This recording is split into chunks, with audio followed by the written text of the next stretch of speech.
පොත්වල තියරි පුරෝ ඉඳලා හරියන්නේ නැහැ. ඊළඟට ඕවා විඋත්පන්න කරන්නේ නැහැ බං පේපරේට. ඊළඟට ගාන හදා ගන්න පුළුවන් නම් එච්චරයිනේ. තියරි මොකටද? අහලා පුරුදු දේ වගේ දේවල් යාළුවන්ගේ. හරිනේ දැන්. කෙලියා නේද?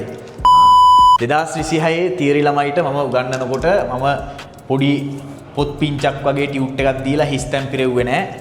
තියරි හොඳටම උගන්වලා හොඳටම සරල මට්ටම ඉඳලා සංකීර්ණ මට්ටම වෙනකම් පැහැදිලි කරලා සමීකරණ ව්‍යුත්පන්න කරන ඒවා තනියම කරන්න දීලා තනියම හිතන්න දීලා පැය ගාණක් පන්ති කරලා සෑහෙන්න මම ළමයිට තියරි ප්‍රගුණ කෙරෙව්වා. මොකද දැන් ගොඩාක් පාඩම් වල අහන්න පුළුවන් ප්‍රශ්න ඔක්කොම අහලා ඉවරයි. තව ඒවල ගණන් හදන්න අහන්න දෙයක් නැහැ. දැන් බලන්නේ ළමයා හරියට තර්ක දන්නවද? හරියට තියරි එක ප්‍රැක්ටිස් කරලා තියෙනවද? මොකද දැන් සිලබස් එක අප්ඩේට් වෙනවා. කැම්පස් වල ෆස්ට් ඉයර් සෙකන්ඩ් ඉයර් උගන්වන ඒවා දැන් ඒ ලෙවල් වලට එනවා ඊළඟට. ඒ නිසා ප්‍රොෆෙසර් බලන්නේ තියරි එක හරියට ළමයා දන්නවද කියලා. ඒ නිසා දැන් එන පේපර්ස් වල ඉන්නේ තියරි හොඳට පොලිෂ් වෙන හොඳට තියරි පුළුවන් ළමයට විතරක් තර්ක කරන්න පුළුවන් ගණන්. ඒක දන්න නිසා තමයි අපි පන්තිවල ළමයිට අභ්‍යාස ටික වෙනම ටියුට්ස් දීලා ෂෝට් නෝට් ගහන්න වෙනම ටියුට්ස් දීලා තියරි නෝට් එක පොතේ ලියවලා ළමයාට තනියෙන් හිතන්න වෙලාව දීලා තනියම ව්‍යුත්පන්න කරන්න උගන්වලා තනියෙන්ම ඒ ළමයාව විභාගෙට ප්‍රගුණ කරවන්නේ ඒකයි. ඔය ටික ඔය වැඩ ටික කරද්දි ගොඩක් ළමයි පන්ති වලින් අයින් වුණා. අර ෂෝට් ඇන්ඩ් ස්වීට් දේවල් දැක්කහම ඒවට පොඩක් ආකර්ෂණීය වෙනවනේ ළමයි. හරි. ලේසි පාරවල් වලට ආකර්ෂණීය වෙනවනේ. ඒතකොට ළමයාට අර සවිස්තරාත්මක දීර්ඝ ක්‍රම එච්චර ඕනේ නැහැ කියලා හිතෙනවා. ළමයාට අර කෙටි ක්‍රම වලට ළමයා ඇබ්බැහි වෙන්න ගන්නවා. ඒකම තමයි 26 ගොඩක් ළමයිට ඔය කෙමිස්ට්‍රි ෆිසික්ස් කෙලවෙන්න හේතුව.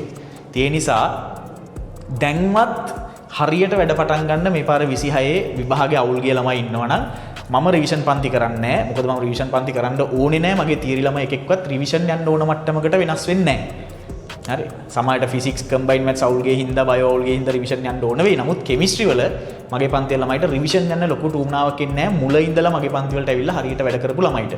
අන්තිම කාලේ නේ මුල ඉඳලා ආපු ළමයිට රිවිෂන් යන්න ඕන වෙන්නේ නැහැ. ඒ නිසාම මම රිවිෂන් පන්ති කරන්නේ නැහැ. හැබැයි රිවිෂන් යන්න බලාපොරොත්තු වෙන ළමයින්ට පුළුවන් මගේ තියරි පන්ති වලින් සම්පූර්ණ සිලබස් එකම කවර් කරගන්න. මම කියන්නම් ඒ කොහොමද කියලා. දැන් ඊළඟ අවුරුද්දේ විභාගේ කරන්න ඉන්න 2027 ඉන්නවනේ.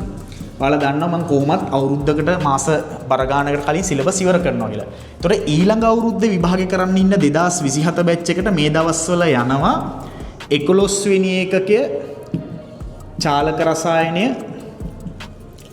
ඊළඟට ලබන සතියෙන් පස්සේ සතිය පටන් ගන්නවා 12 වෙනි ඒකකය රසායනික සමතුලිතතාවයෙන් පටන් අරගෙන රසායනික සමතුලිතතාවයෙන් පටන් අරගෙන ඊළඟට දැන් ඔයගොල්ලෝ කියන්නේ සාමාන්‍ය ව්‍යවහාරයේ KP KC pH pOH කියලා පාඩමේ නම ඒක නෙවෙයිනේ. පාඩමේ නම රසායනික සමතුලිතතාව, අයනික සමතුලිතතාව, සමජාතීය විසමජාතීය, කලාප සමතුලිතතාව, සමජාතීය විසමජාතීය. ඔකනේ පාඩමේ නම.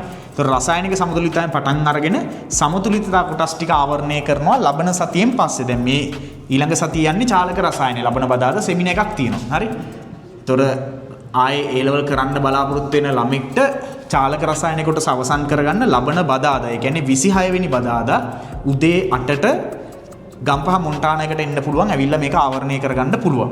එතනින් එහාට 12 වෙනි එකකේ යනවා. ඊළඟට ඊට පස්සේ මාසේ 13 වෙනි එකකේ සෙමිනාර් එකකින් කව වෙන්නත් පුළුවන්. ඒක බලන්නේ මෙන්න මේක මේ වැඩ කොටස අවසන් වෙන වෙලාවත් එක්ක. හරි. කොහොම හරි දැනට අප්ඩේට් එක චාලක රසායනයේ 26 වෙනි බදාදා උදේ 8ට ගම්පහ මොන්ටානායකේ කරනවා. ඊට පස්සේ සතියේ රසායනික සමතුලිතතාව පටන් ගන්නවා. මේ 2027 තියරි බැච් එකට තමයි මේ ටික කරන්නේ. තියරි වල. මම රිවිෂන් පන්ති කරන්නේ. රිවිෂන් යන්න බලාපොරොත්තු වෙන ළමයිට පුළුවන් ෆිසිකල් පාඩම් ටික මේ 2027 කණ්ඩායමත් එක්ක ආවරණය කරගන්න. ඊළඟට පළවෙනි පාඩමේ ඉඳලා තියරි පාඩම් ටික 1 2 3 4 5 ඊට ඉනෝගනික් ඔන්න ඔය පාඩම් ටික පුළුවන් 2028 කණ්ඩායමත් එක්ක විභාගෙට කලින් ආවරණය කරගන්න. විභාගෙට කලින් මම මේවා ආවරණය කරනවා. හරි.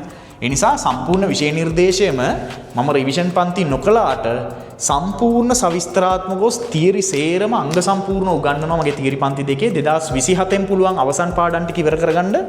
2028ට ඇවිල්ලා පුළුවන් මුල ඉඳලා පළවෙනි පාඩම ඉඳලා යන පාඩම් ටික ඉවර කරගන්න. එතකොට වාගේ ඒ ලෙවල් විභාගයට කලින් සිලබස් එක ආවරණය වෙනවා ලබන අවුරුදු විභාගය කරන්න ඉන්න රිවිෂන් පන්ති යන්න ඉන්න ළමෙක්ට. ඒ නිසා කතා කරලා අපේ වැඩ පිළිවෙලට සම්බන්ධ වෙන්න පුළුවන්. මම ඒලෝ පේපරේ හදන ප්‍රොෆෙසර් කොහොමද පේපරේ ගැන දකින්නේ? එයාගේ ඔරිජිනල් මාකින් එක මොන වගේද? මම ඒකට අනුගතව තමයි උගන්වන්නේ. හරි මම ලොකු කැටයන් දාලා කෙටි ක්‍රම උගන්වලා සින්දු කියලා එහෙම කතන්දර නෑ. මම උගන්වන්නේ ඔරිජිනල් මාකින් එකට ගැලපෙන විදියට. මමත් ඔරිජිනල් මාකින් අධ්‍යයනය කරන ගමන් ඕගොල්ලන්ට උගන්වනවා. මොකද මාකින් වෙනස් වෙනවා. ඉතින් ඒ වගේ වැඩපිළිවෙලක් යන්නේ සම්බන්ධ වෙන්න ගම්පහ මොන්ටානා එකේ පන්ති තියෙන්නේ නම්බර් එකක් දාන්නම් 077යි 0123යි 684. මගේ පන්ති ආපු 2026 කණ්ඩායමේ ළමෙක්ගෙන් අහලා පන්තියට එන්න. හරි. ඒ ළමෙක්ගෙන් දැනුවත් වෙන්න මම කොහොමද ඉගැන්වුවේ කියලා. අපි දීපු අනුමාන අපි නිකන් කොහෙන්වත් අනුමාන හොරකම් කරලා දුන්නා නෙවෙයි. එන විදිය ඇනලයිස් කරලා දුන්නේ. පේපර්ස් එන විදිය ඇනලයිස් කරාම අපිට කියන්න පුළුවන් මෙන්න මේ වගේ ප්‍රශ්න එන්න පුළුවන් කියලා. ඒ විදියට දුන්නේ. ඒවා එහෙම් පිටිම නිකන් ෆොටෝ පිට ගැහුවා වගේ තිබිලා තියෙනවා පේපර්ස් වල. ඉතින් ඒ නිසා අපේ පන්තියේ 2026 කණ්ඩායම ඉගෙන ගත්ත ළමෙක්ගෙන් පන්තිය ගැන අහලා දැනගෙන ඉන්න පන්තියට ලබන බදාදා චාලක රසායනය කරනවා. හරි එහෙනම් අපේ පන්තියේ තොරතුරු ටික ඔයාලට ගන්න පුළුවන් මේ නම්බරයට WhatsApp message එකක් දාලා පන්තිය ගැන විස්තර දැනගෙන පන්තියට ඇවිල්ලා ඔයා බලන්න කොහොමද අපේ පන්තිය වැඩපිළිවෙල යන්නේ කියලා. ජය වේවා.